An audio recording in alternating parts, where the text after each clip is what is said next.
सांगली खुनी हल्ल्यातील संशयितांचा तात्काळ छडा, दोघांना अटक. पूर्व वैमनस्यातून हल्ला केल्याचे स्पष्ट.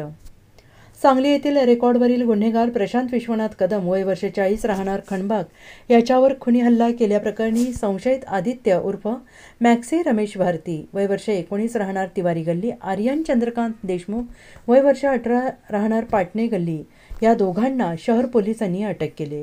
पूर्व वैमनस्यातून हा हल्ला केल्याची दोघांनी कबुली दिली आहे.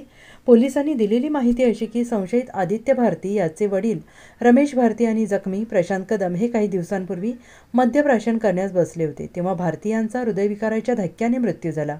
परंतु भारती यांच्या मृत्यूबद्दल आदित्य याला प्रशांतवर संशय होता, त्यामुळे तो प्रशांतवर चिडून होता. त्यांच्यात वादही झालेला होता. दिनांक 28 रोजी रात्री 9:30च्या सुमारास प्रशांत हा खणभागातील ओंकार कट्ट्यावर बसला होता. तेव्हा जुन्या भांडणाचा राग मनात धरून आदित्य आणि आर्यन या दोघांनी प्रशांतचा खून करण्याच्या उद्देशाने धारदार शस्त्राने त्याच्या डोक्यावर वार करण्यास सुरुवात केली. डोके वाचवण्यासाठी त्याने हात डोक्यावर घेतले, त्यामुळे हातावर वार होऊन तो जखमी होऊन खाली पडला. तेव्हा दोघांनी त्याच्या पायावर आणि पोटावरही वार करून गंभीर जखमी केले. त्यानंतर दोघेजण अंधारात पळून गेले.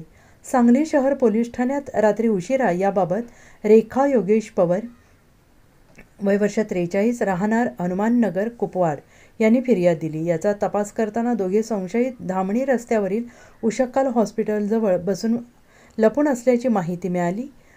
पोलिसांनी तेथे जाऊन पाहणी केली तेव्हा दोघेजण अंधारात लपून बसल्याचे दिसले. दोघांना ताब्यात घेतले. चौकशीत त्यांनी खुनी हल्ल्याची कबुली दिली आहे. Bureau report, SBN Marathi, Sangli.